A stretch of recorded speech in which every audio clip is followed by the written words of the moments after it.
What does a green lifestyle actually look like? In Shenzhen, it might begin with a community worker opening a garbage bin. By talking to people directly, one-on-one, we can get more of them on board with sorting their waste. Or someone choosing a second-hand camera instead of a new one. 就是捡到的那种很爽的感觉，淘到宝。 For me, the best part is the thrill of finding great items at really low prices. Or an office building quietly turning off its own lights.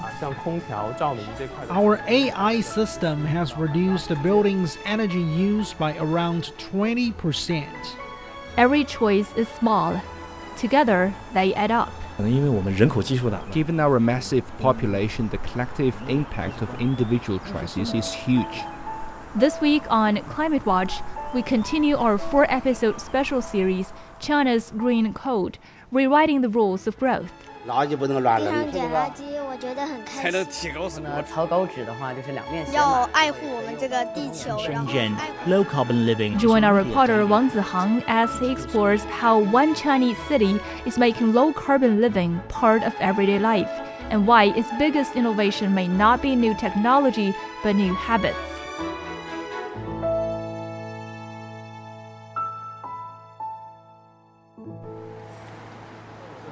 It's 7 in the evening.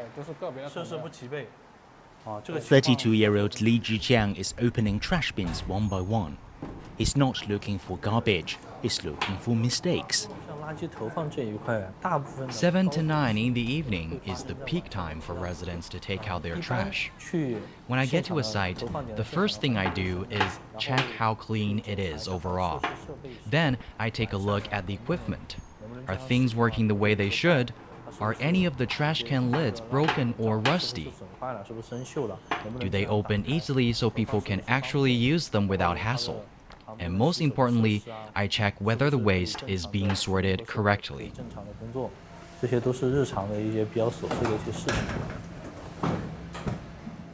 Li is a community worker overseeing waste sorting in the Meilin neighborhood. When spotting a plastic container in the wrong bin, he quickly took it out and reminded community staff about the different recycling categories. Shenzhen's waste sorting regulations came into force in 2019. Initially, community workers went door to door to educate residents on proper waste sorting. Volunteers have also been stationed at drop-off points to offer on-site guidance.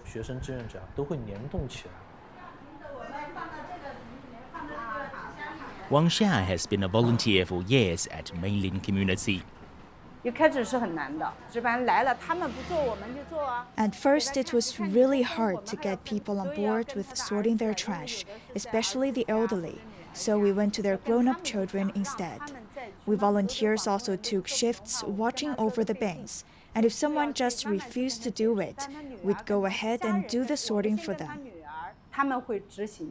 在入户的时候，给居民把这个指引给到居民，然后去跟他说这个事情。 We're hoping that by talking to people directly, one-on-one, we can get more of them on board with sorting their waste. Of course, not everyone's going to pay attention or really take it in, but if you just keep putting the message out there, it eventually rubs off on them. Li said the ultimate goal is to make full use of resources. Wang Xia is keen on plastic bottle recycling. Plastic bottles can be converted into footwear and functional apparel, like quick-dry shirts, blankets, and UV protection jackets.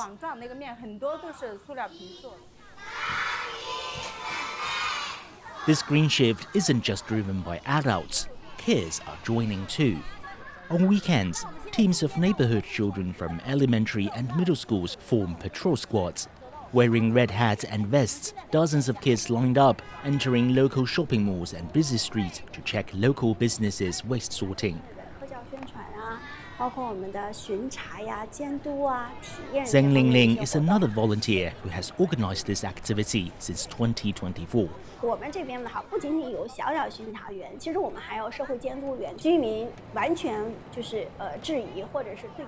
We patrol with kids every week. Sometimes adults can be resistant or uncooperative, and they aren't always polite to their peers.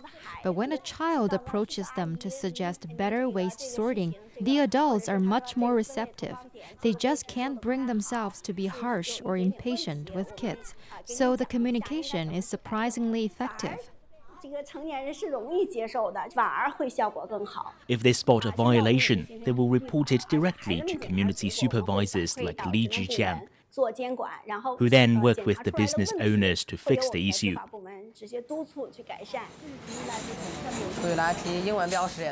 Zhu Songhan is a middle school student who has taken part in the patrols for 2 years. It's honestly so rewarding to see the area we look after getting cleaner and tidier. In my daily life, I try to save resources, like writing on both sides of paper, turning off the faucet, and unplugging stuff I'm not using. Shenzhen's always encouraged schools, families, and local communities to work together on environmental protection. Xie Chunmei is from Zero Carbon City Development Center in Shenzhen. Her organization bridges the gap between the government and the public to advance low-carbon initiatives. We teach kids about waste sorting while they're young. By taking part in volunteer work, they lead by example and carry these green concepts to classmates, families, and more people around them. Across Shenzhen, you will find dozens of science education centers dedicated to waste sorting, all aimed at showing people why it matters. You can't litter, otherwise the turtle can't get home. At one of such centers, a sea turtle on screen is trapped in a plastic bag. A 2-year-old stares, listening to his grandfather. Even the seal is crying. Below the screen, there's a waste sample, paper to bottles. Push a button and you see how long each takes to decompose. Paper, 3 to 4 months. Cigarette butt, 1 to 5 years. Plastic bottle, over 100 years. Glass bottle, 4,000 years. We can't say everyone knows about waste sorting, but over 95% of residents are aware and on board with it. It's really just a matter of getting them to participate, which takes time to build into a habit. To encourage waste sorting, communities have set up smart recycling bins that pay residents on the spot. They look like vending machines. People can scan and drop off paper, plastic, metal, fabric, and e-waste. You can scan the code when sorting your waste to earn points, and then redeem discount vouchers at our partner stores. Li Zhiqiang added that occasional mis-sorting happens. It currently takes constant reminders to keep the system running well, a common challenge for waste sorting across many Chinese cities.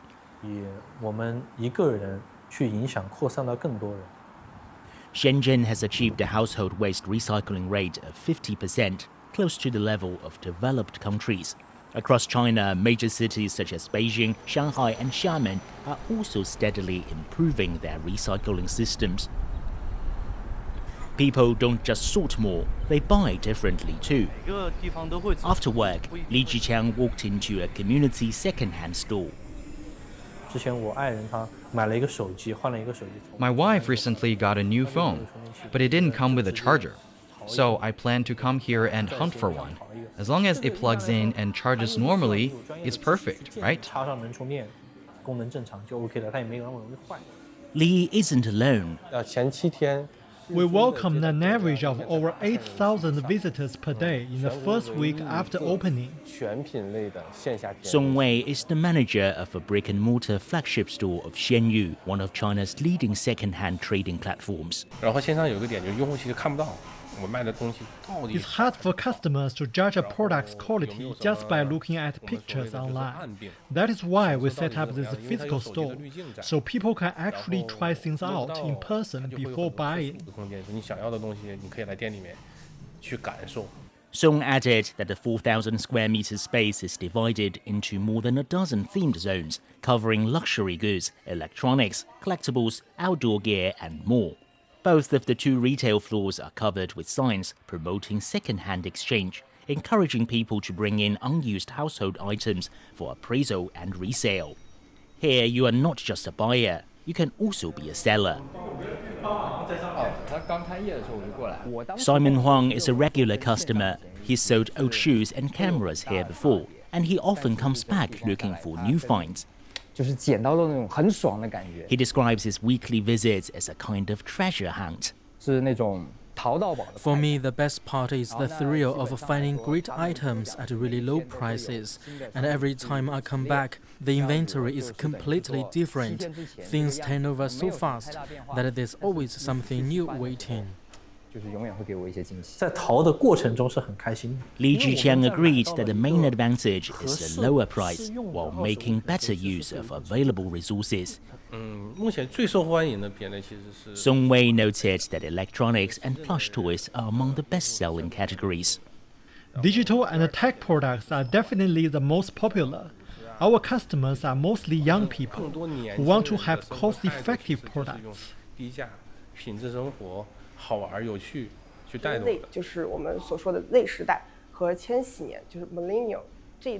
Research shows that Gen Z and millennials are more open to buying secondhand, but most older consumers still prefer new products over used ones. Pang Chen, a Shenzhen University professor who studies second-hand markets, says they expand faster in the southeast coast than in central, western and northern China, and changing consumer mindsets matters.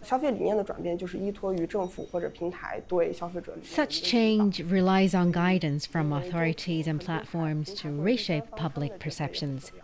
The ongoing trade-in program is a positive step by the government.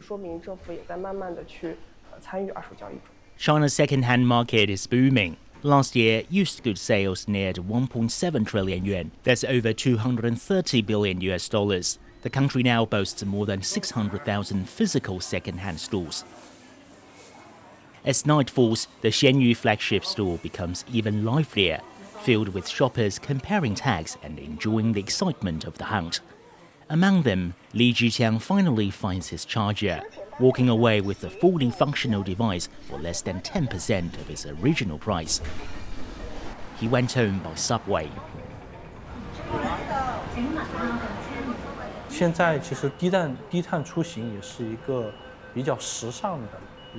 I feel like low-carbon travel is actually pretty trendy these days.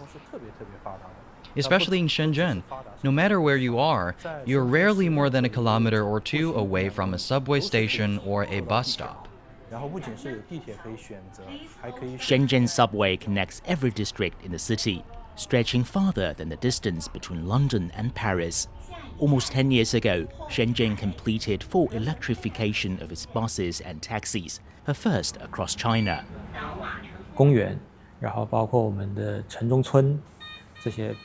Besides our main bus routes, we run a large network of feeder buses that go directly into residential communities and tourist areas. Zheng Kanyuan works for Shenzhen Bus Group, designing routes to make commuting easier for locals. He says winning over passengers comes down to two things: convenience and frequency, especially when tackling the last mile problem.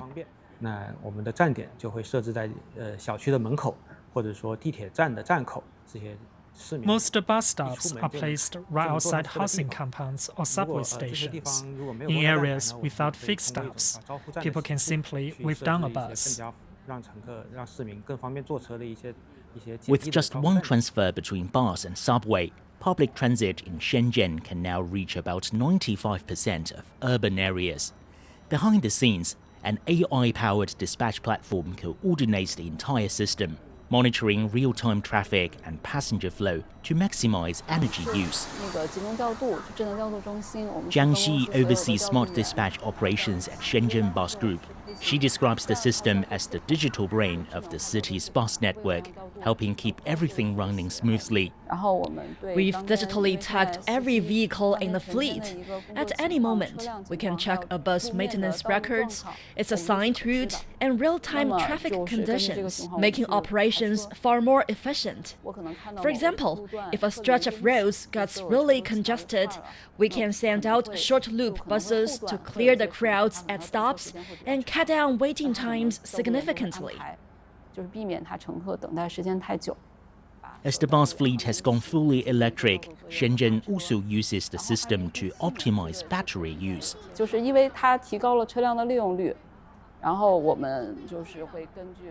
The system assigns routes based on remaining battery levels.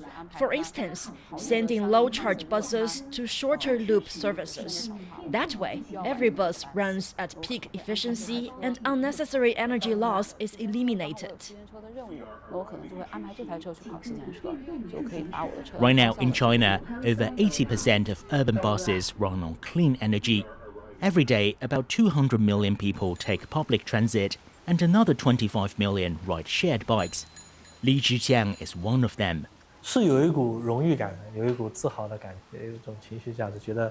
He uses shared bikes to carry out his waste sorting patrols, and so far he cycled the equivalent of 92 marathons, saving nearly 200 kilograms of carbon emissions. I often joke that my hometown is only 600 kilometers from Shenzhen, yet I've already cycled over 3,800 kilometers just getting around the city. As he said, a notification appears on his phone showing his carbon credit balance for the day, points earned from taking public transport, recycling, finishing meals, and buying second-hand goods. These points can be used like cash in an online marketplace. This is China's carbon inclusion mechanism, or Tanpu Hui, which was first piloted in Guangdong province and led by Shenzhen. 碳普惠这个机制呢，实际上就是为了引导个人、家庭和社区。The carbon inclusion mechanism encourages people, families, and communities to make eco-friendly choices in their everyday lives. It tracks and quantifies their low-carbon actions into measurable emission reductions, which can be exchanged for rewards through various channels, directly benefiting the participants.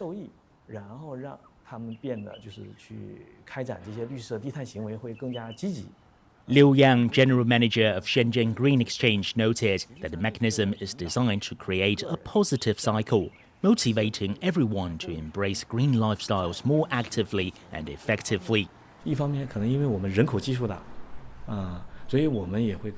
Given our massive population, the collective impact of individual choices is huge. That's why we're increasingly focusing on green living at the household and personal level. Now, in its fourth year, over half of Shenzhen's population have registered the carbon inclusion mechanism. Nationwide, 27 provinces have introduced related policies covering green travel, energy saving, waste sorting, and second-hand recycling. Additionally, Shenzhen is encouraging green buildings to join the mechanism. As the country constantly upgrading its building energy efficiency standards, Shenzhen is leading by example. Inside one room at Innovation Cloud Center, an office building in central Shenzhen, several staff were having a meeting. When the meeting was over and people left, the lights went out automatically. We install sensors to manage lighting and cooling. Lights and air conditioning activate automatically when someone enters a meeting room and turn off once the room is empty. This helps avoid energy waste from users forgetting to turn equipment off. Li Jingyuan from One Wall, the building's property management company, helped develop an AI-driven smart system that boosts energy efficiency. Every device that uses energy in the building, lights, AC, machinery, elevators, has its own meter, all connected to our central system. AI looks at the energy data, finds where we are wasting power, and figures out the smartest ways to save. Take elevators, for example. The system coordinates them during busy hours so they're not running empty and people don't have to wait as long.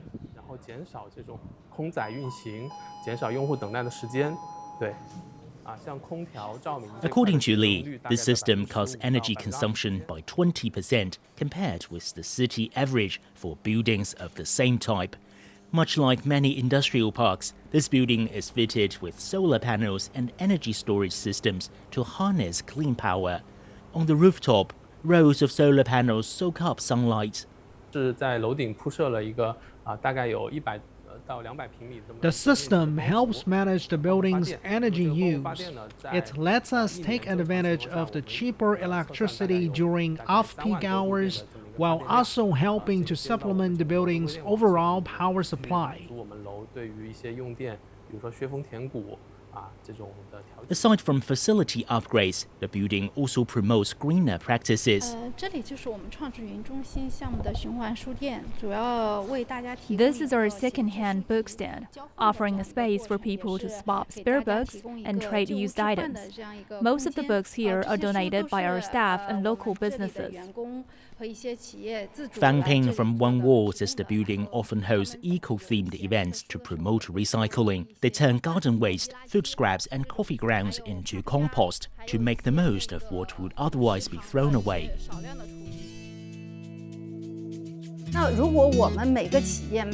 If every enterprise and individual embraces green working and living practices, a citywide culture of eco-friendly, low-carbon lifestyles will gradually take shape. In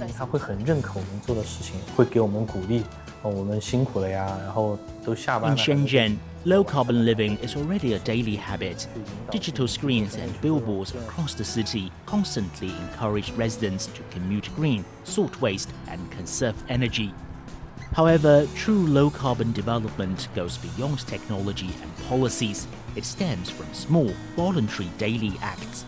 It is found in ordinary moments. A commuter choosing the subway. A volunteer sorting recyclables. A child reminding others not to waste resources. Li Zhiqiang finally stepped out of the subway after a 40-minute commute. The next day, he will likely do the same thing again.